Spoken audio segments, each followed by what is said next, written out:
to another thrilling episode in the channel, Follow Your Canadian Dream. Today we are discussing subject that most students actually are interested in getting information about, and that is postgraduate or post-graduation work permit. What is it? How are you eligible for it? And we are going to discuss 4 things that you need to know so that you do not get muddled up or confused at the end of your study. So straight away, let's dive in. What is postgraduate work permit or PGWP? It is simply an open permit that is given by the government of Canada to graduating students so that they can actually work and gain the so-called Canadian experience. And this is huge. Many people are actually looking for this. It is actually a pathway for some to transition to other category and eventually gain a permanent residency. But you can only do it if you learn to do it right. So who are eligible for postgraduate work permit?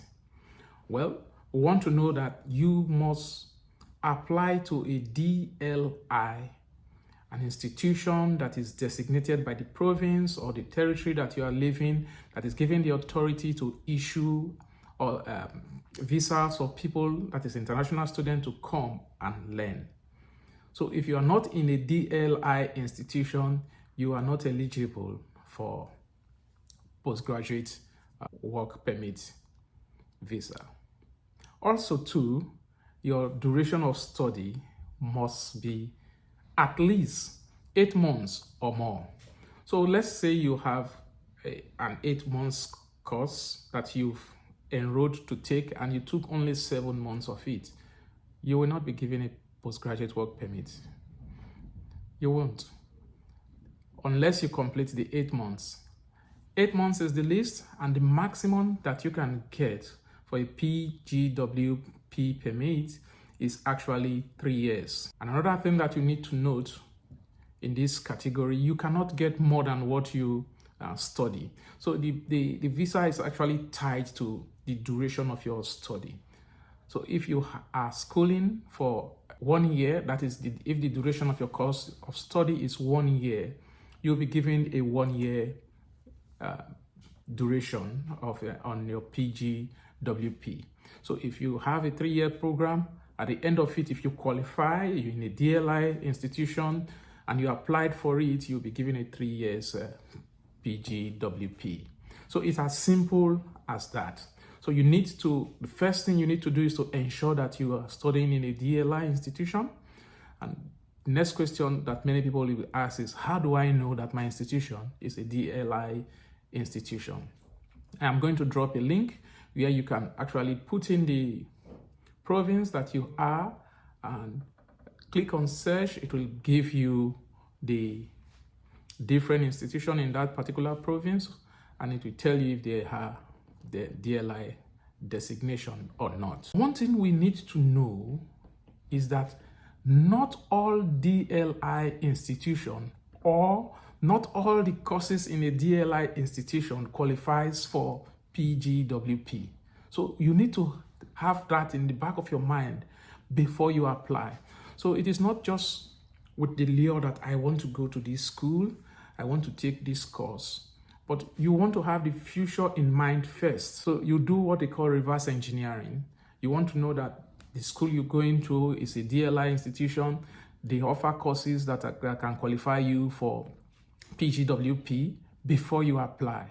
So do not get stuck. Don't just go into the school. Don't just take a program and then you, with the full belief that at the end of it, you will be given a PGWP. It is not so. Make your research, and that is the essence of this particular video, just to sensitize you, make you aware that you can do this right before you start, and it saves you so much worries in the future.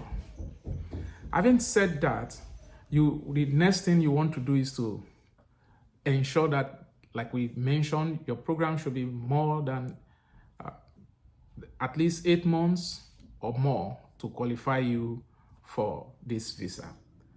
The number 3 thing that you need to know is that you must complete your studies to be eligible for that.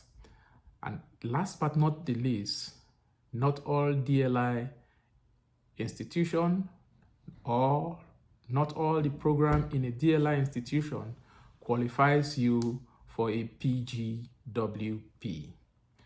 And for you to be able to get this, you must apply in a space of 180 days after your graduation. So once your school gives you your certificates, you've graduated, you have that span of 180 days to put in your application for them to process it. If not, after 190 days and you say you want to go back to apply for PGWP, you will not get it. So have that also in the forefront so that you can actually hold it, seize it, and use it, and then get that elusive Canadian experience that can make you transition. Eventually, you can have other pathways to transitioning into a permanent residency.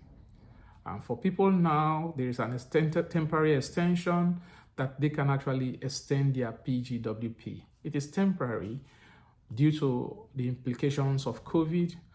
Some people are able to extend their PGWP. It is something that is good, making you to have valuable experience that you can put across to now apply for the Canadian Experience class, which is a pathway to get permanent residency. It's as short as this. You know all these 4 points. Have them, use them, share them to your friends. And if you found value so far, subscribe to the channel, and in the comment section, can you put that word, I subscribe, so that we know that you subscribe. And if you found value so far, please pass this video on to others who are looking for this valuable information. And I will see you in the next video.